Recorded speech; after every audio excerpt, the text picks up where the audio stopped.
Well, welcome this morning. It's the most beautiful day out in the water. I'll give you a look in a moment.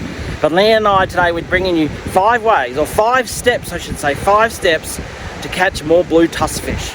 It's my favourite fish. It's the most amazing fish. I just love catching a blue tusk fish. Today we're going to go through the 5 steps of how to catch it. Step number 1 is get the bait, which is where we are right now. We're down on the ocean and we're going to catch some grabs. We're going to catch some crabs to catch a blue tusk fish. If you want big blueies, you got to use a good bait, and the best bait is live crabs. So we're here today to grab some live crabs. Come with us and we'll show you step 1, how to get your bait. So here's Leanne. We're just getting ready with thawing our bait out, some frozen fish that we've had from filleting. There's some fish there. We just sit in the water there, and it brings the crabs to the surface. So we've got a whole plastic bag of baits there. We're just thawing out, and we'll start to catch some crabs. We've got Leanne here. Good morning, Leanne. Good morning. And our most important feature here is Ellie. Oi. She's going to help catch the crabs. So Leanne is stalking her prey. She's in the wrong spot. She's looking for little crabs to come up, looking for the scents from the frozen fish that we've got behind us here. And when she sees one, she'll grab it with a net or with the spade as it starts to dig down. So Leanne's seen one, she's on the hunt. Got it. And she got it. Successful huntress. So here's all our baits.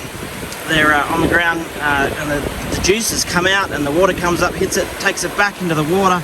And there's Leanne waiting there as they come back to pounce on these little sand crabs. Very easy. It's a bit of a skill, but once you get it, it's really easy. So Leanne and Ellie are on the prowl here, just looking down. Yeah, Ellie's more of a hindrance than a help. We're just looking for the crabs to show. See if we can find one.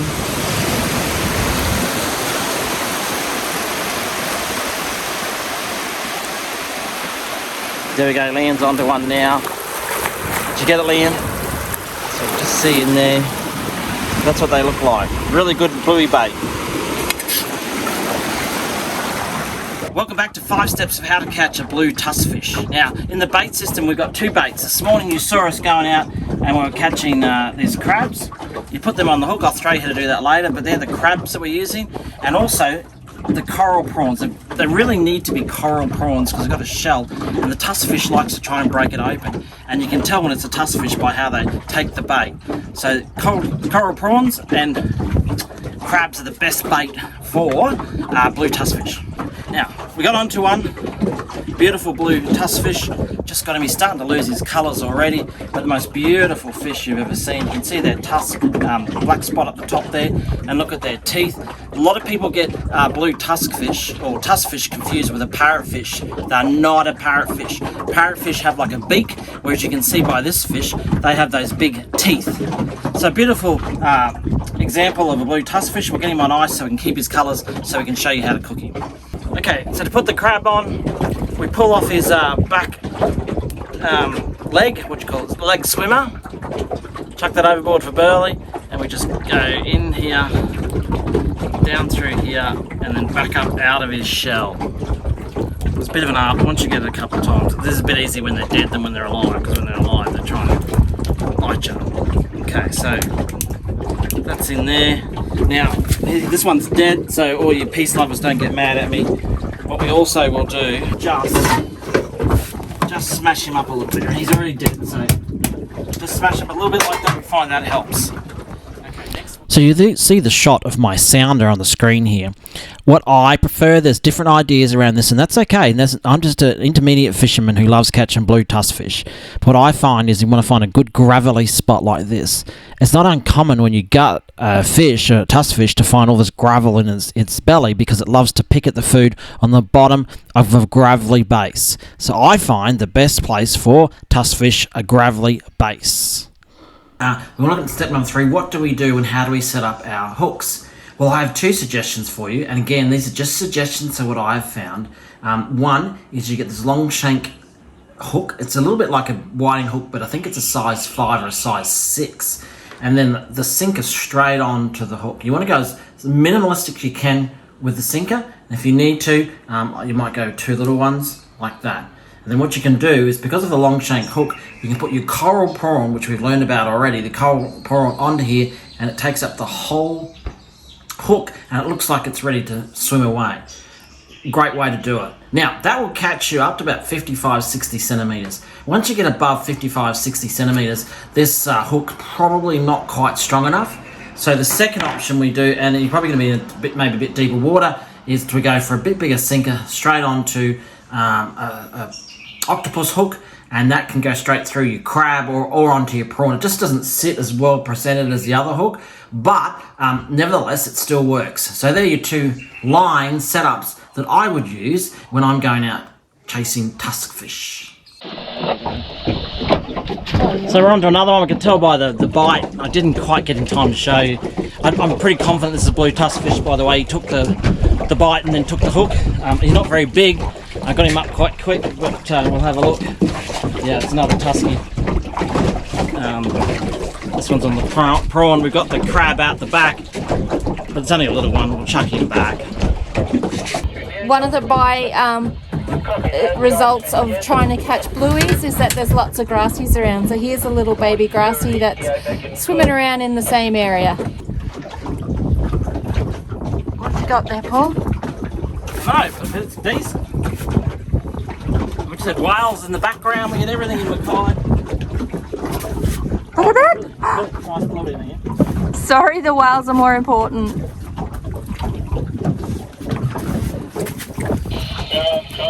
So that's the target species that we're trying to catch today, the blue tusk fish. We're doing 5 steps of how to catch more tusk fish. This is really nice, it's probably about 36, 37 centimetres. Really want to get 50 plus, but that's what we're looking for today. So we're out here fishing for blueies, and Leanne's got into something quite... It's red, isn't it, Leanne? Yeah, it's red. Bring it up. Oh, That's a red emperor, Leanne. That's a good size. I've never caught one that big here before. But don't lose him. Just grab the thing and hook him in, and we'll have to have a look. Red emperor. Very nicely, Leanne. Right, Luke's onto something decent here. Oh, here we go. In the net. I think so. Can't actually see what I'm filming. Should be okay. Oh, that's a better bluey. I got your line too. Okay. That is a good boy. Yes, it is the black spot here. Yeah. How many centimetres is Luke? I reckon maybe 39. 39. I'm going to go, I reckon that's every bit of 40. Every bit of 40. Put this on and show you the camera. 41. Okay, nice big 41 centimetre on the prawn. This is the same size as last one. Maybe it did shrink. So here we got Luke trying his crabs. You've seen the video on how to get the crabs. Now we're trying them. We just had one down and got smashed, so we'll see how we go. But it is quite funny watching him trying to put it on the hook. Funny. Look, he's got gloves on. What a wuss. If you're watching Callum, it's not in my boat, mate. No gloves in my boat. Luke's on a monster. Look at all the smashed crab going. Yeah, on the crab. And we're just about ready to give up on the crab. Oh, there we go. On the crab. I reckon that's 40. Breaking it up, I think, definitely worked. Yeah. One is, I reckon he's going to be about 38, 39 centimetres, so he's going in the esky on the ice. Again, look at the colours, but he doesn't have... It's coming around, satelliting. Beautiful bluey ball. It's nice, but he doesn't have the same... See, he doesn't have the same markings across the top here. So if you know what that is, I'd love to know. But we'll measure... Oh yeah, 37. No, 36. 36, isn't it? Yeah. 36, yeah. It's a nice bluey. Perfect. Well, look at that. Here's Luke with his He wriggles, he's gone. 41 centimetre trout. Look at the markings on it again. Again, if you know, look, he's different again on his front, his markings there. And beautiful blues up underneath here, and look at his teeth there. Yeah, that's a cracker. How big is it, Luke, do you reckon? Yeah, it'd be that 39, I reckon.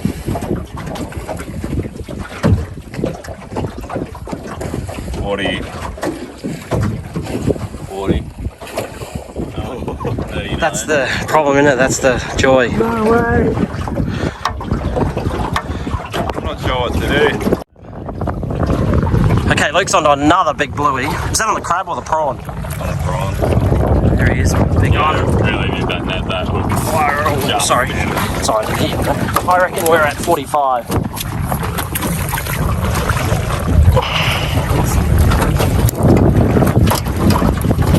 Definitely happy now. Oh, he's a cracker. I'm going 45. Okay, so we're out chasing our blueies today. We're aiming for 50 centimetre. This one's 45 and a little bit, but close. We've rounded down to 45 with Luke. We've been really experimenting and really trying to sort this bluey fish out, having a great time out here.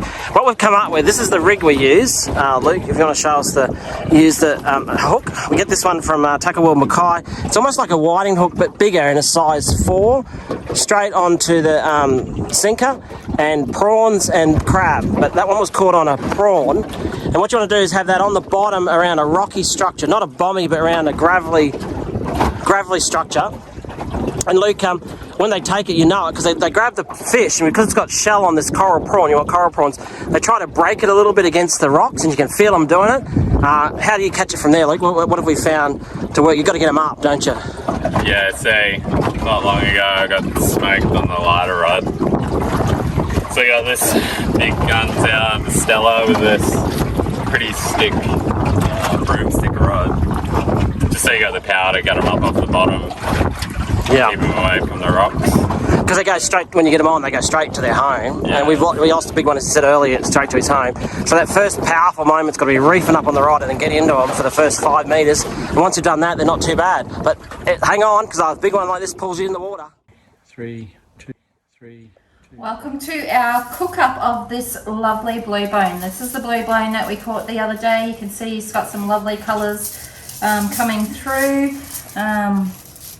We've just gutted him, so look at there's still all the blue in there. So once it's cooked, the actual bones will look blue, so that's beautiful. We've got a little helper sitting beside us. She's just hoping that there might be some fish later. So what we're going to do first is we haven't scaled it. You won't need to scale it because once it's cooked, you just peel the skin off. So, but we will have to try and get in between the scales here, and with your knife, you'll see that we can just score it a few times just to let all the flavours and the juices go in. Paul's cringing because I'm playing with a knife, but I'm not going to the hospital again. we haven't been to the hospital for a couple of years, so that's a good thing. So I'll just flip this. Sorry, a little bit of... Oh yeah, didn't see it. Just flip this and scour this side as well. It's slippery, so slow and steady wins the race.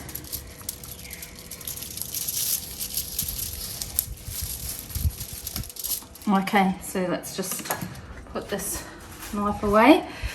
All right, so we've gutted it.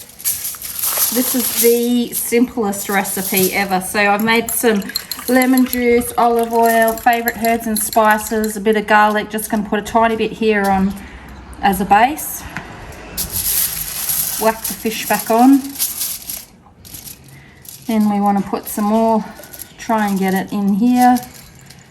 Oh, I'm happy if I move that. And then, there's that scale. Won't really matter. Put a heap inside. It'll leak out. There we go. Then we like shallots, and so I've chopped up a heap of shallots, so I'll put a few in there. Also chopped up some lemons, so I might just cut these in half. Put a few in there as well. Chock it up with lemons. Got a few extra lemon pieces, so what I might do is whack these underneath with a few shallots, and then put the rest on top.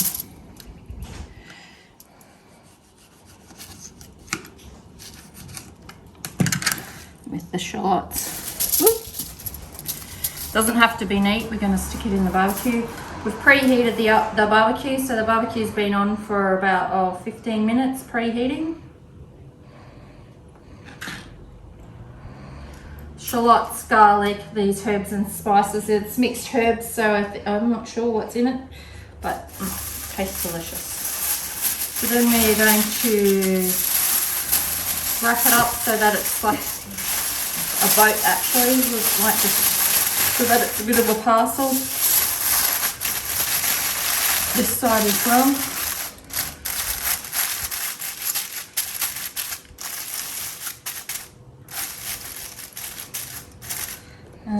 So that looks like it won't leak. Simple as that. Just take it out and put it on the barbecue.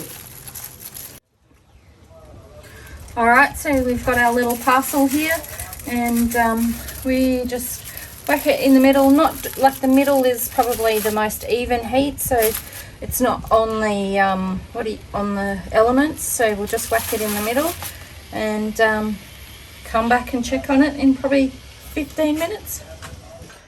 So we've just had this blue bone simmering on the barbecue in the garlic, lemon, herbs and onion, and the smell was amazing. Even the sound was amazing. So what we're going to do now, just to serve it, what I normally would do was just leave it on the alfoil, because that way you can collect the bones and the scales and that. Just move it aside a little bit, see if you can get a little opening. Here we go. And what we want to do is just scrape or lift the skin.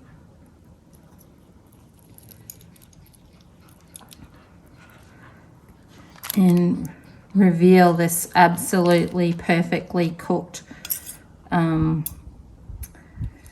flesh, white flesh. Here we go, lift off some more. Takes a little bit. Quite often you just leave it on there and serve it as is, and everyone else, like as you're taking your portion, leave it in the middle of the table. As you're taking your portion, you can take it off. Okay, so that's Just a blue bone. Let's have a look at this blue bone. So we just lift it off a bit. Oh, it doesn't want to come off. Here we go. Oh, it's not coming. It's not showing blue.